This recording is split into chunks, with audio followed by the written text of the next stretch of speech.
আসসালামু আলাইকুম ওরহমতুল্লাহ। কেমন আছো সবাই? আশা করি সবাই ভালো আছো।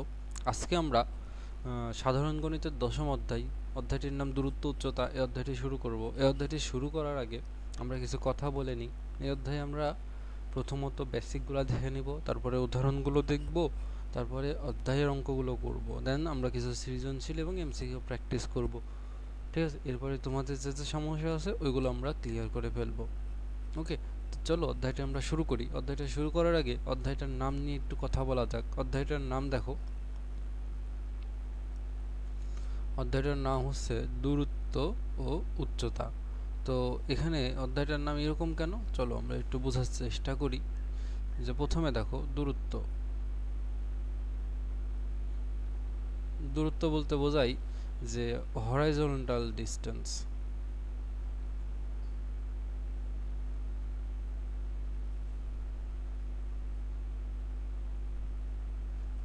হরাইজন্টাল ডিস্টেন্স মানে কি, কোনো একটা আনুভূমিক তলে আনুভূমিক যে দূরত্ব সেটাকে আমরা দূরত্ব নামে বুঝতেছি। ওকে, আর উচ্চতা বলতে বোঝাই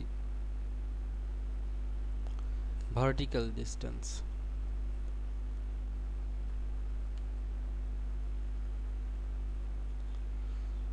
আমার মনে হয় আমি যদি এভাবে বোঝাই তোমরা আরো ক্লিয়ার ভাবে বুঝবা। মনে করো, কি মনে করবা, মনে করো যে এটা আমাদের এক্স অক্ষ আর এটা আমাদের ওয়াই অক্ষ। ওকে, তো এটা আমাদের মূল বিন্দু যেটা ও, আর এটা হচ্ছে এক্স আর এটা হচ্ছে ওয়াই। তো এই ও থেকে এক্স বরাবর যে দূরত্ব, ও থেকে এক্স, এটাকে আমরা বলি হচ্ছে দূরত্ব। আর ও থেকে ওয়াই এটাকে বলা হয় উচ্চতা। এটা হচ্ছে হরাইজন্টাল ডিস্টেন্স, এটা হচ্ছে ভার্টিক্যাল ডিস্টেন্স। আশা করি ক্লিয়ার ভাবে বুঝেছো যে দূরত্ব কোনটা আর উচ্চতা কোনটা, তাই না? তো চলো সামনে আগাই, আমরা অধ্যায়ের নাম বুঝি। তার মানে এই অধ্যায়ে আমরা কোন কোন দূরত্ব বের করব? এই অধ্যায়ে আমরা এই আনুভূমিক দূরত্ব বের করব, আর আমরা ভার্টিক্যাল মানে লম্ব দূরত্ব বের করব। এই দূরত্ব বলতে আনুভূমিক দূরত্বকে বোঝায়, আর উচ্চতা বলতে যে এই লম্ব উচ্চতা বা লম্ব দূরত্ব সেটাকে বোঝায়। বুঝতে পেরেছো? তার মানে তুমি বুঝতে পারছো যে আনুভূমিক দূরত্ব, লম্ব দূরত্ব এগুলা খুব স্বাভাবিকভাবেই কি করবে বলো তো, 90 ডিগ্রি কোণে থাকবে। খুব স্বাভাবিকভাবে 90 ডিগ্রি কোণে থাকবে। আচ্ছা, তাহলে এখানে এখানে দেখো দুইটা বাহু 90 ডিগ্রিতে থাকছে। তাহলে এই দুইটা বাহুকে যদি এই বিন্দু আর এই বিন্দু যোগ করে দিই, এখানে একটা ত্রিভুজ তৈরি হয়। সেই ত্রিভুজটা হচ্ছে সমকোণী ত্রিভুজ। অর্থাৎ এই অধ্যায়ে আমরা যে ত্রিভুজ নিয়ে কাজ করব সেটা হচ্ছে সমকোণী ত্রিভুজ। তুমি দেখবা এই অধ্যায়ে সমকোণী ত্রিভুজ ছাড়া কিচ্ছু নাই। এই অধ্যায়ে কি সমকোণী ত্রিভুজ ছাড়া কিচ্ছু নাই। তার মানে এই অধ্যায়ের আলোচনাতে আমরা শুধু সমকোণী ত্রিভুজ নিয়ে আলোচনা করব। এখন সমকোণী ত্রিভুজ কেন আসলো বুঝেছো তো? যে দেখো এটা হচ্ছে আমাদের সেই আনুভূমিক দূরত্ব, এটা হচ্ছে আমাদের লম্ব দূরত্ব। ওকে, আর এটা হচ্ছে আমাদের এই দুইটা দূরত্ব, যদি আমরা কোনোভাবে দুইটা দূরত্বের বাহুর উপরে দুইটা বিন্দু যদি নিই এবং সেটা যদি যোগ করি, এরকম একটা ত্রিভুজ আমরা পাবো। ওকে, তো চলো আমরা একটা সমকোণী ত্রিভুজ নিয়ে একটু কথাবার্তা বলবো। তারপরে আমরা শুরু করি। তাহলে এখন কি লিখবো? বেসিক অফ সমকোণী ত্রিভুজ, basic of right angle triangle, যেটাকে আমরা বলি সমকোণী ত্রিভুজ।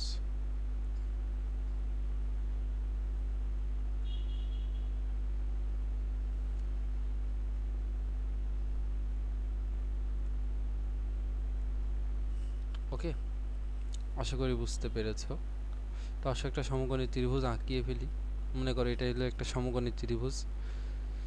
এই সমকোণী ত্রিভুজের ক্ষেত্রে এটা আমাদের একটা শীর্ষ, এটা আমাদের একটা শীর্ষ, এটা আমাদের একটা শীর্ষ।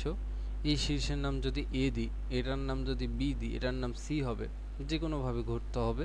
আচ্ছা, এ এর বিপরীত বাহুর নাম এ, মানে বিসি বাহুর দৈর্ঘ্য এ। বি এর বিপরীত যে বাহু এসি সেটার নাম হবে বি। আশা করি এটা আমি শিখিয়েছি তোমাদের। তারপরে আবার একবার যদি ভুলে যাও মনে পড়ে যাবে। সি শীর্ষের বিপরীত বাহু, যেটাকে আমরা নাম দিই সি। আশা করি এতটুকু মনে আছে। ওকে, আচ্ছা, আর এটা হচ্ছে আমাদের সমকোণ। আমরা জানি যে কোনো ত্রিভুজেরই কি বলতো, তিন কোণের সমষ্টি কত? এই যে কোনো ত্রিভুজের তিন কোণের সমষ্টি 180 ডিগ্রি আর এখানে বি কোণটা একলাই 90 ডিগ্রি, তাহলে এ আর সি মিলে কত হবে বলো তো? এ আর সি মিলে হবে 90 ডিগ্রি। তাহলে সমকোণী ত্রিভুজের ক্ষেত্রে একটা কোণ তো 90 ডিগ্রি হয়, আমরা জানি, আমরা সংজ্ঞাতেই জানি যে ত্রিভুজের একটি কোণ 90 ডিগ্রি, তাকে আমরা সমকোণ বলি। ওকে, যে ত্রিভুজের একটি কোণ 90 ডিগ্রি তাকে আমরা সমকোণী ত্রিভুজ বলি। আমার মনে হয় এতটুকু তোমরা জানো। তো এরপরে যেটা বোঝার বিষয় সেটা হচ্ছে যে তাহলে একটা কোণ যদি 90 ডিগ্রি হয়, বাকি দুইটা কোণের যোগফল কত হবে? 90 ডিগ্রি হবে। অতএব সমকোণী ত্রিভুজের ক্ষেত্রে এই ত্রিভুজের ক্ষেত্রে এ আর কোণ সি এর যোগফল হবে 90 ডিগ্রি। আশা করি বুঝতে পেরেছো। যদি এতটুকু বুঝতে পারো তাহলে মনে করো আমরা অনেক কিছু বুঝে গেছি অলরেডি। আচ্ছা, এবার আসে যে সমকোণী ত্রিভুজের বাহুর নামগুলো। বাহুর নামগুলো নিয়ে একটু কথা বলি, দেন আমরা আস্তে আস্তে আমাদের মেইন চ্যাপ্টারে ঢুকে যাব। আমার মনে হয় যে অনেকেই আছে যে একটু এই ব্যাপারগুলোতে দুর্বল, তাই আমার মনে হয় যে এগুলো আমার ক্লিয়ার করে দেওয়া উচিত। এবিসি দিলাম নাম। ওকে, মনে করো এটা তো আমাদের সমকোণ, এটা নিয়ে কোনো ডাউট নেই, এটা আমাদের কি সমকোণ। আচ্ছা, মনে করো আমরা ধরলাম যে আচ্ছা দেখো, এই অধ্যায়টা হচ্ছে দশম অধ্যায়টা হচ্ছে নবম অধ্যায়ের প্রায়োগিক অধ্যায়। মানে নবম অধ্যায়ে আমরা যে ত্রিকোণমিতি শিখে এসেছি, এই অধ্যায়ে আমরা সেটা প্রয়োগ করব। বুঝতে পেরেছো? দেখব যে বাস্তব জীবনে আমরা ত্রিকোণমিতি কিভাবে প্রয়োগ করতে পারি। ওকে, তো আসো আমরা একটু সেটা দেখি যে আমরা আসলে আমাদের বাস্তব জীবনে বা রিয়েল লাইফে এই ত্রিকোণমিতি কিভাবে প্রয়োগ করতে পারি। তো একটা ত্রিভুজ নিলাম, সমকোণী ত্রিভুজ নিলাম, সেই ত্রিভুজের এটা হচ্ছে সমকোণ, আর ধরলাম যে এটা আমাদের একটা পূরক কোণ। ঠিক আছে, এখন এই কোণকে যদি আমরা থিটা ধরি, মানে এই কোণের সাপেক্ষে সব ত্রিকোণমিতিক অনুপাত বের করব। বুঝতে পেরেছো? যেহেতু বুঝতে পারছো নবম অধ্যায় দশম অধ্যায় কানেক্টেড, এখানে সমকোণী ত্রিভুজ নিয়ে কাজ করবে, আর যেখানে সমকোণী ত্রিভুজ সেখানে ত্রিকোণমিতি থাকবেই। আচ্ছা, এখন এই সমকোণী ত্রিভুজের এটা যদি সমকোণ হয়, কেউ যদি ত্রিকোণমিতি না পারো কোনো সমস্যা নেই, আমি যখন ওই অধ্যায় পড়াবো তখন মনে করো একবারে ভাজা ভাজা করে ফেলবো। কিন্তু এখন আপাতত এই অধ্যায়ের আমি যতটুকু পড়াচ্ছি এতটুকু জানলেই হবে, দেখবার কোনো সমস্যা হবে না। তাহলে এটা হচ্ছে সমকোণ, আর এটা হচ্ছে আমাদের যে ধরে নিলাম যে এর সাপেক্ষে সকল অনুপাত বের করব। এটার সাপেক্ষে যখন সকল অনুপাত বের করব, এই কোণের সাথে যে বাহুটা থাকে এটাকে আমরা নাম দিই ভূমি। এর নাম কি দিব? এর নাম দিই ভূমি। আর এই কোণের বিপরীতে যেই বাহু তাকে আমরা নাম দিই লম্ব। বুঝছো? আর সমকোণের বিপরীত বাহু অলওয়েজ অতিভুজ। আশা করি বুঝতে পেরেছো তুমি। আসো আমরা এটাকে একটু উপরে তুলে দিলে আর একটা নিয়ে আলোচনা করতে পারবো। এটাকে আমরা উপরে তুলে দিলাম। আসো আর একটা ত্রিভুজ নিই। মনে করো এই ত্রিভুজের ক্ষেত্রে এটা আমাদের এ, এটা আমাদের বি, এটা আমাদের সি। এবার এই ত্রিভুজের ক্ষেত্রে মনে করো এটা তো সমকোণ, কোনো সন্দেহ নাই। আর সমকোণের বিপরীত বাহু মানেই কি? অতিভুজ। এটা তোমরা জানো, এটা নিয়ে আমি খুব বেশি ভ্রুক্ষেপ করব না। এবার মনে করো আমাদের কোণ হচ্ছে এটা, মানে এই কোণটা থিটা। এই কোণ থিটা হলে কি হবে বলো তো? এই কোণ যদি থিটা হয়, এই কোণের বিপরীত বাহু এটা, আর এই কোণের সাথের বাহু সন্নিহিত বাহু এটা। কোণের সন্নিহিত বাহু অলওয়েজ কি হবে বলো তো? ভূমি হবে। কোণের সন্নিহিত বাহু অলওয়েজ ভূমি, আর কোণের বিপরীত বাহু অলওয়েজ লম্ব। কোণ বলতে বোঝাচ্ছে এখানে পুরো কোণটা। সমকোণ তো কোণ, সমকোণের বিপরীত বাহু অতিভুজ। তাহলে সংজ্ঞা তিনটা তোমরা খাতায় লিখো। ভূমি, এটা হচ্ছে কোণের সাথের বাহু। লিখে ফেলবা কোণের সাথে যেই বাহু থাকে, দেখো কোণের সাথে যেই বাহু সেটাকে আমরা বলি ভূমি। কোণের সাথে দুইটা বাহু থাকবে, অতিভুজ থাকবে আর একটা বাহু থাকবে। অতিভুজ তো অতিভুজই, আর বাকিটা হচ্ছে ভূমি। আর লম্ব তো থাকবেই। লম্ব কি বলতো? কোণের বিপরীত বাহু। কোণের বিপরীতে যেই বাহু থাকবে সেটা হচ্ছে লম্ব। লম্ব, বুঝতে পেরেছো? আচ্ছা, আর দাঁড়াও আমি এটাকে একটু উপরে তুলি। তোমরা এই সংজ্ঞা তিনটা লিখে ফেলবা। আর আরেকটা কথা সেটা হচ্ছে অতিভুজ। অতিভুজটা কি বলতো? অতিভুজ হচ্ছে আমাদের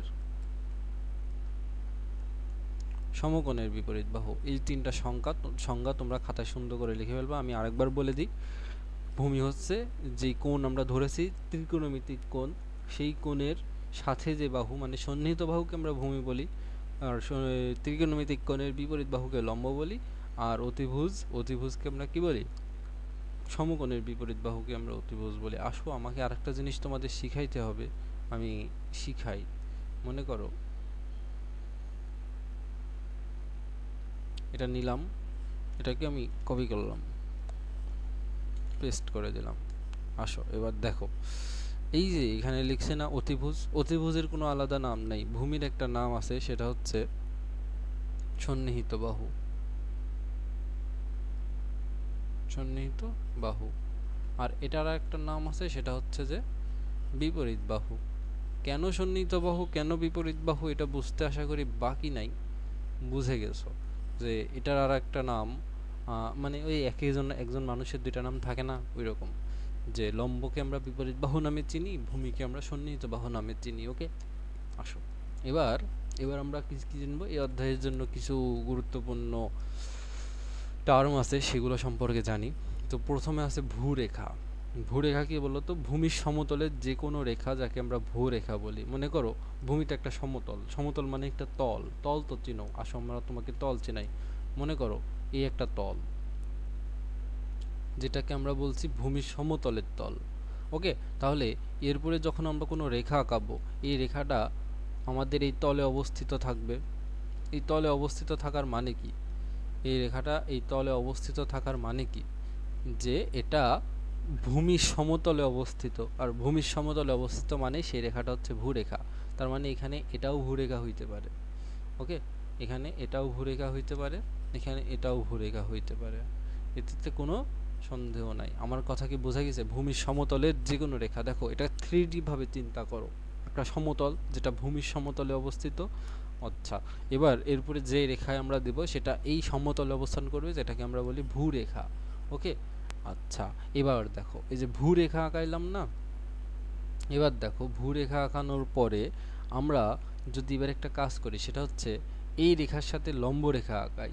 এই যে ভূমির সাথে লম্ব রেখা আঁকাইলাম, কি করব বলো তো? ভূমি রেখার সাথে একটা লম্ব রেখা আঁকাবো। আঁকাইছি, দাঁড়াও আমি সুন্দরভাবে লম্ব করে দিই, আঁকাইলাম। মানে এখন এই রেখাটা আর এই রেখাটা লম্ব রেখা। ওকে, তারপরে মনে করো এই যে এই রেখার সাথে লম্ব রেখা আঁকাইলাম, আঁকাইছি। আবার এই রেখার সাথে লম্ব রেখা আঁকাইলাম, আঁকাইছি। তার মানে ভূরেখার সাথে লম্ব রেখাকে আমরা বলি ঊর্ধ্বরেখা। দেখো এটা উপরের দিকে উঠতেছে, তার মানে এটা ভূরেখা আর এটা ঊর্ধ্বরেখা। ভূরেখার সাথে লম্ব রেখাকে আমরা কি বলি? ঊর্ধ্বরেখা। আচ্ছা, এবার ব্যাপার হচ্ছে যে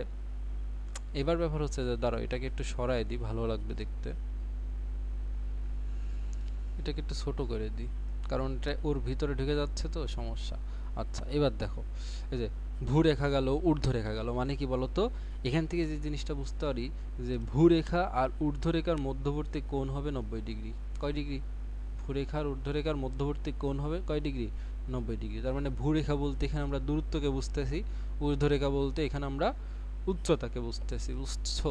আর এই যে এখানে একটা কথা আছে না, উলম্ব তল, এই উলম্ব তলটা আবার কি? এই যে ভূরেখা আর ঊর্ধ্বরেখা, এই দুইটাকে নিয়ে যে এই দুইটা যে তলে অবস্থিত, সেটাকে আমরা বলি উলম্ব তল। এই দুইটা কোন তলে অবস্থিত ভাই? এই দুইটা কোন তলে অবস্থিত আসো দেখি। এই যে এটা যোগ করে দিলে একটা তল পাবো না? এই যে এই তলে অবস্থিত। আচ্ছা, এটা যোগ করে দিলে একটা তল পাবো, এরকম একটা তলে অবস্থিত। এটা যোগ করে দিলে একটা তল পাবো, এরকম একটা তলে অবস্থিত। আশা করি বুঝতে পেরেছো যে ভূরেখা কি, ঊর্ধ্বরেখা কি, আর উলম্ব রেখা কি। আসো আমি তোমাকে বইয়ের সাথে মিলিয়ে দিই। দেখো বইয়ে এখানে লেখা আছে ভূমি রেখা হচ্ছে, তুমি কি দেখতে পাচ্ছ? দাঁড়াও আমি একটা পেন নিয়ে নিই। দেখো ভূমিরেখা, দেখো ভূরেখা হচ্ছে ভূমিতলে অবস্থিত যে কোনো রেখা। ভূমিতল, এখন ভূমিতলের সমান্তরাল যে কোনো তল বা ভূমিতল, একই কথা, দুইটা একই, বুঝছো?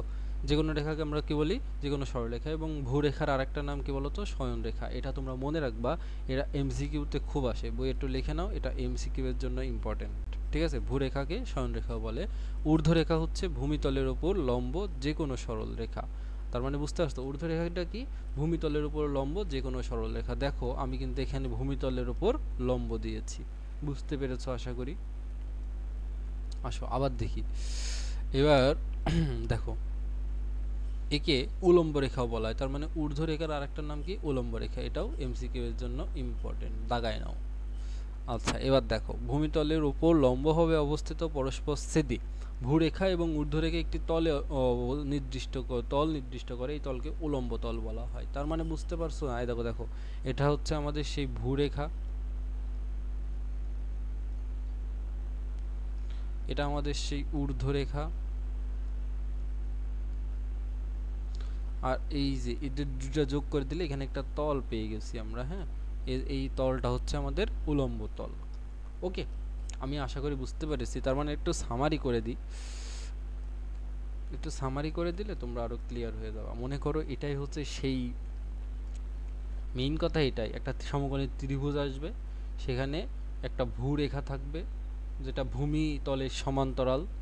ভূমি আচ্ছা একটু দাঁড়াও, ভূরেখা, একটা ভূরেখা আসবে। ভূরেখারই আরো দুইটা নাম দেখেছি, সেটা হচ্ছে ভূমি এবং সন্নিহিত বাহু। একটা ঊর্ধ্বরেখা আসবে, এটা কি বলতো? ঊর্ধ্ব রেখা। এবং দুইটা মিলে একটা তল গঠিত হবে, এবং এই যে একটা তল গঠিত হয়েছে না, এই তলটার নাম কি বলতো? এই তলটার নাম হচ্ছে আমাদের উলম্ব তল। এই অধ্যায়ে বেসিক এতটুকুই ছিল, ঠিক আছে। আর যা যা বেসিক আছে আমি সামনে আলোচনা করব। তার আগে আরেকটা কথা আছে, যে এইখানে এই যে এখানে একটা কোণ হয়েছে না, এখানে একটা কোণ হয়েছে না, এই কোণগুলোকে আমরা পূরক কোণ বলি, কারণ এগুলো 90 ডিগ্রির চেয়ে ছোট হয় নরমালি। ওকে, আশা করি তোমরা এতটুকু জানো, কারণ এতটুকু আমি যখন ত্রিভুজের ক্ষেত্রফল পড়াইছি 16.1 তখন সব কিছু ক্লিয়ার করে বলেছিলাম, তাই এখানে একটুখানি গ্যাপ দিয়ে যাচ্ছি। আসো আমরা এই দুইটা কোণ নিয়ে আর একটু পড়াশোনা করব। এই দুইটা কোণ নিয়ে একটু পড়াশোনা করার আগে আসো আমরা একটা জিনিস আঁকাই। মনে করো একটা ভূরেখা নিলাম। ভূরেখা কি? ভূমিতলের সমান্তরাল যে কোনো রেখা। এটাকে কি নাম দিচ্ছি কি বলতো? এটাকে নাম দিচ্ছি আমরা ভূরেখা। কি নাম দিচ্ছি?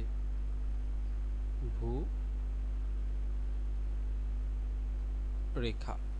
ওকে, এটাকে নাম দিলাম ভূরেখা। এবার ভূরেখার উপরের দিকে যে কোনো বিন্দু নিলাম। মনে করো এই বিন্দু নিতে পারি, এই বিন্দু নিতে পারি, এই বিন্দু নিতে পারি, যে কোনো ভূমিরেখার উপরের দিকে যে কোনো বিন্দু নিলাম, ভূমিরেখার নিচের দিকে যে কোনো বিন্দু নিলাম। ওকে, তারপর ভূমিরেখার একটা বিন্দু নির্দিষ্ট করে নিলাম। এতটুকু তোমার ইচ্ছা, তুমি যে কোনো কিছু করতে পারো। ভূমিরেখার উপরস্থ যে কোনো একটা বিন্দু নির্দিষ্ট করে নিবা। নেওয়ার পর কি করবা? এই যে এখান থেকে এখানে যোগ করে দিলাম, তারপরে এখান থেকে এখানে যোগ করে দিলাম, এখান থেকে এখানে যোগ করে দিলাম, এখান থেকে এখানে যোগ করে দিলাম। খারাপ হয়েছে? আসো সুন্দর করে আঁকাই। এখান থেকে এখানে যোগ করে দিলাম। এবার এবার কি করব? আসো দেখি কি করা যায়। এবার দেখো এখান থেকে এখানে যোগ করে দিলাম, এখান থেকে এখানে যোগ করে দিলাম। ভাই কি করতেছেন? দেখো এক লাইনে হয়ে গেছে, সমস্যা নাই। একই কথা, এখান থেকে এখানে যোগ করে দিলাম। দেখো ভূমিরেখা বা ভূরেখার সাথে উপরস্থ কোনো বিন্দু যে কোণ তৈরি করে সেটাকে আমরা বলি উন্নতি কোণ। এই যে একটা কোণ তৈরি হয়েছে, একটা কোণ তৈরি হয়েছে, একটা কোণ তৈরি হয়েছে, এখানে একটা বড় কোণ তৈরি হয়েছে, ঠিক আছে। যে ভূমিরেখার সাথে আমরা এই কোণটাকে ছোট করে দিতে পারি, এইভাবে ভিতর দিয়ে দিলেই ছোট হয়ে যাবে। ভূমিরেখার সাথে বা ভূরেখার সাথে উপরস্থ কোনো বিন্দু যে কোণ তৈরি করে সেটাকে আমরা বলি উন্নতি কোণ। দেখবা বইয়ে সুন্দর করে সংজ্ঞা লেখা আছে, ওটা দেখে সংজ্ঞাটা লিখে নিবা খাতায়, নোট খাতায় সব কিছু থাকা খুব জরুরি। আর ভূমিরেখার সাথে নিম্নস্থ কোনো বিন্দু যে কোণ তৈরি করে সেটাকে আমরা বলি কি বলতো? অবনতি কোণ। ভূরেখার সাথে উপরস্থ কোনো বিন্দু যে কোণ তৈরি করে, তার মানে উপরের দিকে যতগুলো কোণ হয়েছে সেইটার নাম কি বলতো? উন্নতি কোণ। আর ভূমিরেখার সাথে নিম্নস্থ কোনো বিন্দু যে কোণ তৈরি করে সেটাকে বলি অবনতি কোণ। দেখো নিচের দিকে নামছে মানে তার অবনতি হচ্ছে, তার মানে সেটা অবনতি কোণ। আর উপরের দিকে উঠছে মানে উন্নতি করতেছে, তাই তার নাম উন্নতি কোণ। তার মানে উন্নতি কোণ এবং অবনতি কোণ চিনিছি, এটাকে বলা হয় অ্যাঙ্গেল অফ এলিভেশন, এটাকে বলা হয় অ্যাঙ্গেল অফ ডিপ্রেশন। যে যত নিচে নামবে তার ডিপ্রেশন তত বাড়বে, স্বাভাবিক না? সেজন্য অ্যাঙ্গেল অফ ডিপ্রেশন বলে। তা দেখো উন্নতি কোণ এবং অবনতি কোণ, তাহলে একটা করে উদাহরণ দিই, আমি লিখে দিই কোনটা উন্নতি কোণ কোনটা অবনতি কোণ। মনে করো এটা আমাদের সেই রেখা, এটা উপরস্থ একটা বিন্দু, এটা নিম্নস্থ একটা বিন্দু, ওকে, এবং এটা আমাদের সেই রেফারেন্স পয়েন্ট, এখান থেকে আমরা উন্নতি অবনতি কোণটা নির্ণয় করব। আচ্ছা, তাহলে এখন আমরা যখন এখান থেকে এটা যোগ করে দিব এবং এখান থেকে এটা যোগ করে দিব, এখানে যে কোণটা হবে এটা আমাদের উন্নতি কোণ, এবং এখান থেকে এখানে যে কোণটা হবে, এখান থেকে এখানে যে কোণটা হবে এটা হবে কি অবনতি কোণ। আশা করি এতটুকু ক্লিয়ার ভাবে বুঝেছি। আসো বই থেকে মিলিয়ে নিই, বইয়ে কি আছে কই।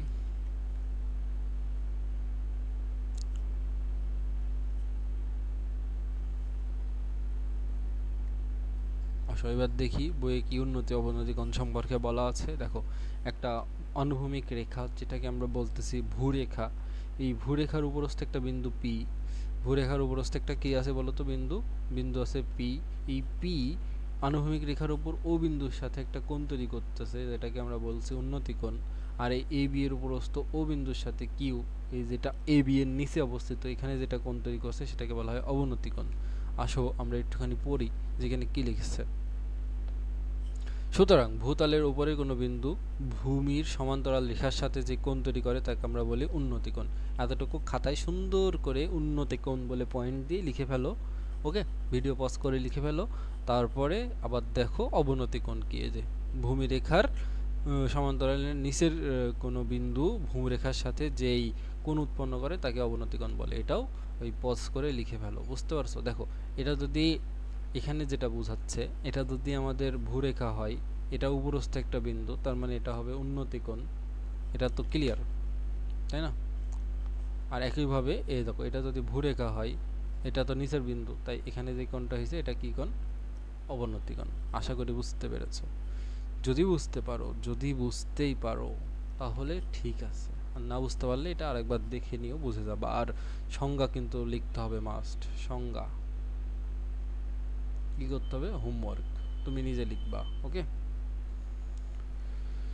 আচ্ছা, এবার মানে আমাদের চিত্র আঁকার ক্ষেত্রে কিছু টেকনিক দরকার হবে। চিত্র আঁকার ক্ষেত্রে টেকনিকটা কি, আমরা এই অধ্যায়ে যে কোণগুলো নিয়ে সবচেয়ে বেশি কথা বলবো সেটা হচ্ছে যে, আমি একটু বলে দিই, এই অধ্যায় নিয়ে যে মানে মোস্ট আলোচিত কোণ 30 ডিগ্রি, 60 ডিগ্রি, 45 ডিগ্রি, এই তিনটাই, ওকে, এই তিনটাই আমাদের মোস্ট আলোচিত কোণ। এখন দেখো একটা সমকোণী ত্রিভুজের ক্ষেত্রে এরকম হইতে পারে ত্রিভুজটা, যে আমরা চোখের আন্দাজে এই লম্ব আর ভূমি, মানে ভূমি আর লম্বকে সমান করলাম। দেখো ভূমি আর লম্বকে সমান করা মানে কি, এই কোণ আর এই কোণ সমান হয়ে যাওয়া না? আগে আমরা পড়ছিলাম সমান সমান কোণের বিপরীত বাহুদ্বয় সমান, তাহলে লম্ব আর ভূমিক সমান করা মানে কি, এই কোণ আর এই কোণ সমান হয়ে যাওয়া। তার মানে কি, এটা যদি একলাই 90 হয় আর এই দুইটা কোণ যদি সমান হয়, তাহলে এটা 45, এটা 45, না হলে দেখো দুইটা যোগ করে 90 হচ্ছে আর দুইটা সমান, বুঝতে পেরেছো? তার মানে কি 45 ডিগ্রি কোণ বুঝাবো কিভাবে, হাতের আন্দাজে আমাদেরকে, চোখের আন্দাজে আমাদেরকে ভূমি আর লম্বকে সমান করতে হবে, ওকে। আর একটা দেখাই, এবার আমরা কি করে দিলাম, দেখো এই ভূমিকে একটু বড় করে দিলাম লম্বের থেকে, ভূমিকে একটু বড় করে দিছি কি বলতো, লম্বের থেকে। তার মানে কি ভূমি গ্রেটার দেন লম্ব, এটা হওয়ার মানে কি বলতো, এই তো এই কোণটা 30 ডিগ্রি, তাহলে এই কোণটা কত ডিগ্রি হয়েছে বলতো, 60 ডিগ্রি হয়েছে, বুঝতে পারছো না? এটা 90 ডিগ্রি।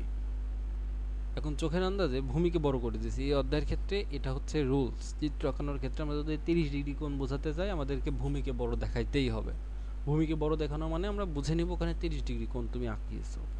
আর যদি আমাদেরকে এমন করতে হয় যে ভূমিকে ছোট দেখাতে হয়, লম্বকে বড় দেখাতে হয়, একই কথা, তখন আমরা এই ভূমিকে ছোট করে দিব আর ওইটাকে কি করে দিব বলো তো, বড় করে দেব। বুঝতে পেরেছো?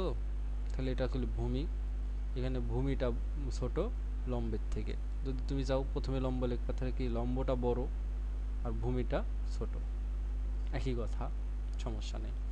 বুঝতে পেরেছো আশা করি। এই অধ্যায়ের ক্ষেত্রে সবচেয়ে আলোচিত কোণ হচ্ছে এই তিনটা হচ্ছে সব থেকে আলোচিত কোণ এই অধ্যায়ের। আচ্ছা, আমার আশা করি এই অধ্যায়ে যতটুকু বেসিক ছিল আমি বুঝিয়ে ফেলেছি যে চিত্র আঁকানোর ক্ষেত্রে আমরা কি কৌশল অবলম্বন করব। আমরা যদি 60 ডিগ্রি কোণ দেখাতে চাই, এইভাবে আমরা কি করব, ভূমিকে ছোট দেখাবো, লম্বকে বড় দেখাবো। এটা কিন্তু সেম, এটাকে খালি দেখো ঘুরায় দেওয়া হয়েছে। হ্যাঁ, দেখো এখন তখন যখন আমরা এটাকে কোণ ধরতেছি, তার মানে কি এটা ভূমি, তখন ভূমিকে বড় দেখানো লাগবে। যদি আমরা দেখো এটাকে কোণ ধরতাম, তখন এটা ভূমি হতো, তখন ভূমিকে বড় দেখানো লাগতো। এই দুটো আলাদা কোনো চিত্র না, একই চিত্র, খালি ডিপেন্ড করতেছে কোন আমরা এটাকে ধরতেছি নাকি এটাকে ধরতেছি। একটা নির্দিষ্ট কোণকে ধরে ত্রিকোণমিতিক অনুপাত অ্যাপ্লাই করা হয়। আশা করি তোমরা এতটুকু জানো। আসো এবার আমরা ত্রিকোণমিতিকের কিছু সূত্র দেখে নিই, দেখে শেষ করে দেব। এই অধ্যায়ের জন্য আমাদের যতটুকু সূত্র লাগবে আমরা ঠিক ততটুকু সূত্রই দেখব, আর বাকিটা আমরা তো ত্রিকোণমিতিতে দেখবই, তাই না বাবু? আসো দেখি।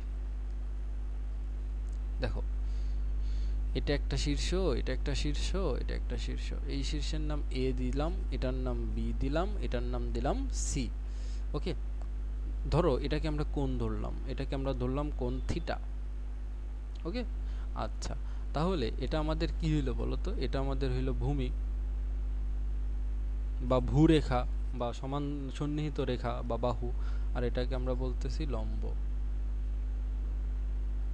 ওকে, এবার দেখো, আমরা ওই নবম অধ্যায়ে sine theta, cos theta, tan theta শিখে এসেছি না? সাইনের অনুপাত, কসের অনুপাত, টেনের অনুপাত। তো এটা এখানে একটু মনে রাখতে হবে, মনে রাখতে হবে। তার সঙ্গে আমি লিখে দিই সাইন থিটা মানে সাইন সি অথবা সাইন থিটা, মানে এই কোণের সাপেক্ষে সাইনের অনুপাতগুলো বের করব। আমরা জানি সাইন থিটা সমান লম্ব বাই অতিভুজ। এখানে লম্ব কি? এ বি, তার মানে এখানে হবে কি বলতো? এ বি বাই অতিভুজ কি বলতো? আচ্ছা, আমি আগে ওইটাই লিখে দিই, লম্ব বাই অতিভুজ। ওকে, লম্ব বাই অতিভুজ। কস থিটা সমান কি জানি? ভূমি বাই অতিভুজ। কি জানি বলো? ভূমি বাই অতি। আর ট্যান থিটা সমান কি জানি বলো তো? শোনো, ট্যান থিটা সমান হচ্ছে sine theta by cos theta. তাহলে সাইন থিটা আর কস থিটা যদি নিজ দিকে লেখো, অতিভুজ অতিভুজ কেটে যাবে, এখানে থাকবে কি বলতো? লম্ব বাই ভূমি। ওকে, আচ্ছা, এই অনুযায়ী যদি মানগুলো বসায় ফেলি,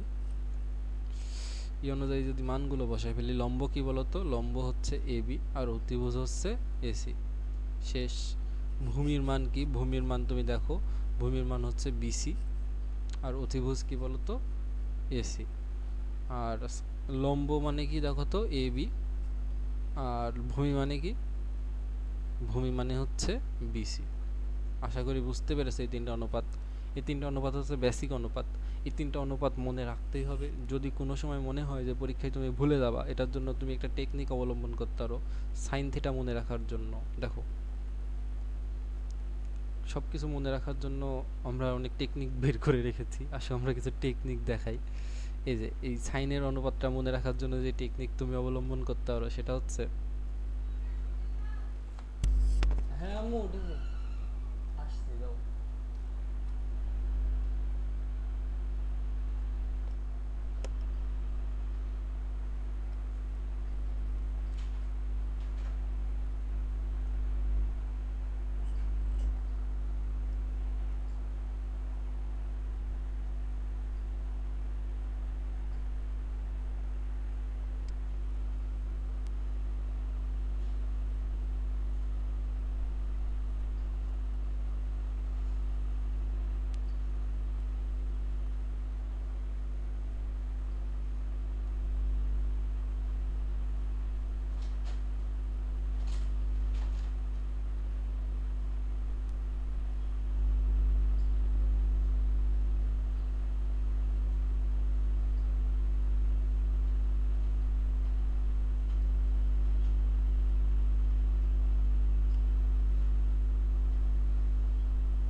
এবার একটু দেখো, আমাদের মোটামুটি প্রায় পড়া শেষ, সরি একটু লেট হইল। দেখো, আচ্ছা এখানে সাইন থিটা, এটা মনে রাখার জন্য মানে সাইনের অনুপাতটা মনে রাখার জন্য আমরা একটা টেকনিক অবলম্বন করি বা সূত্র মনে রাখি, সেটা হচ্ছে সাগরে লবণ অতি। সাগরে লবণ অতি মানে কি? সাইন থিটা, লবণ মানে লম্ব, অতি মানে অতিভুজ, এভাবে মনে রাখি। তো কস মনে রাখার জন্য যেটা করি, কস মনে রাখার জন্য যেটা করি আসো দেখো, কবরে ভূত অতি, এই টেকনিকটা অবলম্বন করি। আর টেন মনে রাখার জন্য যেটা করি, টেন মানে লম্ব বাই ভূমি, তো এটার জন্য আমরা যেটা করি সেটা হচ্ছে টেরা, সুন্দর করে লিখি, টেরা লম্বা ভূত। টেরা মানে ট্যান থিটা, লম্বা মানে লম্ব, আর ভূত মানে ভূমি। এই তিনটা টেকনিক মনে রেখো, যদি তোমাদের মনে রাখতে কষ্ট হয় আর যদি পারো তো মাশাআল্লাহ, খুবই ভালো। ওকে, এই তিনটা সূত্র আমাদের জানতে হবে, আরও কিছু সূত্র আমাদের জানতে হবে। আসো আমি লিখে দিই। এই তিনটা সূত্র শিখলাম, আরও কিছু সূত্রের মধ্যে আছে আমরা যেটা শিখবো আরও, সেটা হচ্ছে sine square theta plus, sorry এটা শেখার আগে আরও কিছু সূত্র আমাদের শিখতে হবে। সেটা হচ্ছে যে কোসেক থিটা সমান 1 মাইনাস সাইন থিটা, এটা লিখে নাও। মানে সাইন থিটাকে উল্টে করলে কসেক থিটা পাওয়া যায়।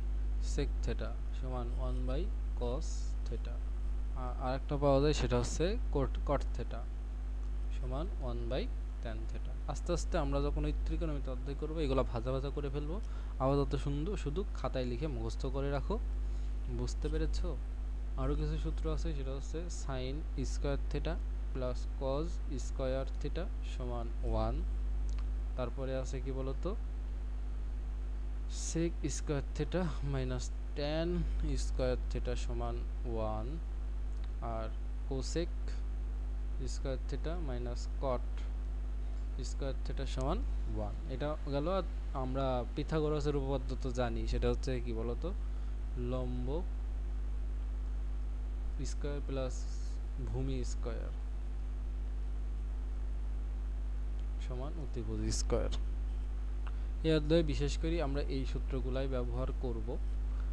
খুবই ভালো হয় যদি এই ক্লাসে এই সূত্রগুলো তোমরা মুখস্থ করে ফেলো। নেক্সট ক্লাস থেকে আমরা ম্যাথ শুরু করে দিব। হ্যাঁ, এই অধ্যায়ের বেসিক এতটুকুই। আশা করি বুঝতে পেরেছো। এই সূত্রগুলো জানতে হবে, এই সূত্রগুলাই লাগে। ও আরেকটা কাজ করো, ঠিক আছে? ওই যে একটা শখ ছিল না বই, আসো আমি তোমাকে শখটা দেখাই, শখটা দেখাই। আসো,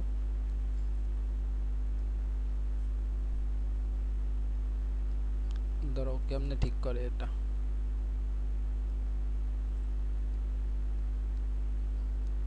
আচ্ছা, এই যে একটা শখ ছিল বইয়ে, তোমরা বইয়ে শখটা খেয়াল করেছো কিনা? নবম অধ্যায়ে শখটা ছিল। এই শখের অনুপাতগুলোর মান একটু মুখস্থ করে ফেললো। হ্যাঁ, আর নেক্সট ক্লাসে অধ্যায় শুরু করার আগে আমি অনুপাতগুলোর মান কিভাবে বের করতে হয় এটা অবশ্যই দেখায় দিব। এই অনুপাতের এই শখটা মুখস্থ করে ফেলবা। ওকে, এই শখটা মুখস্থ করা খুবই জরুরি। আশা করি তোমরা মুখস্থ করে ফেলবা।